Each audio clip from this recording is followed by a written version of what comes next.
أنا الذي أقرر من يعيش ومن يغرق، ومصيرك يا موسى بإيدي. ثواني، هي مجرد ثواني بتفصل ما بين الحياة والموت. تخيل إنك واقف في النقطة دي، مش نبي بيمسك معجزة، لأ، إنسان مطارد مجهد من المشي ليل ونهار ورا جيش هو الأقوى في زمانه، وقدامه بحر ملوش آخر. سيدنا موسى في اللحظة دي ما كانش عارف إيه اللي هيحصل بعد دقيقة. ما كانش شايف طريق مرسوم في المية، ولا كان سامع صوت الملائكة. كان سامع بس صوت دقات قلوب قوم المرعوبين وصوت خيول فرعون اللي بتقرب. في اللحظة دي الخوف كان سيد الموقف. سيدنا موسى ما خرجش بجيش، سيدنا موسى خرج بناس بسيطة شايلين هدومهم وأطفالهم وبيهربوا من الظلم. كل خطوة كانت بتزود الخوف، وهو ما كانش معاه غير وعد قديم من ربنا، لكن الضغط النفسي كان رهيب. يا موسى احنا هنهلك. هو المسؤول عن الأرواح دي كلها.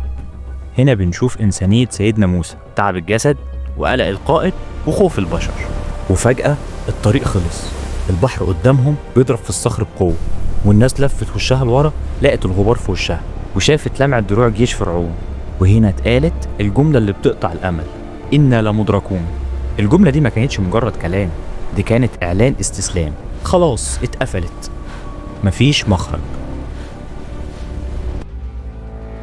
الموت ورانا، يا إما هنغرق يا إما هنتذبح. في اللحظة دي الضغط وصل لأقصى المراحل بتاعته. سيدنا موسى ما كانش لسه رفع العصاية، ما كانش لسه البحر انشق، كان واقف في برزخ بين الموت والمعجزة.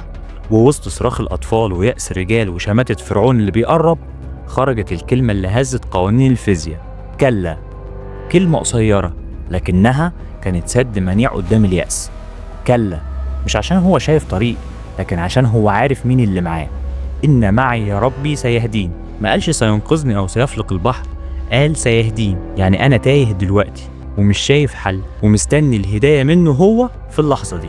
هنا بس بعد ما اليقين انتصر على الخوف جت الأوامر: اضرب بعصاك البحر. المعجزة جت لما سيدنا موسى وصل لآخر طاقة البشر في التحمل وفضل متمسك بربنا. البحر اللي كان عدو وموت بقى هو الصديق والطريق. المية اللي كانت هتغرقهم بقت جدران حماية ليهم. قصة سيدنا موسى عند البحر هي قصة كل واحد فينا لما الدنيا تتقفل في وشه ويقولوا لنا خلاص انتهت. العبرة مش في انشقاق البحر، العبرة في كلا. العبرة في كلا اللي قالها سيدنا موسى وهو مش شايف قدامه غير الموت. لو بحرك مقفول وجيش همومك وراك، قولها بيقين: إن معي يا ربي سيهدين. وشوف المعجزة هتحصل ازاي.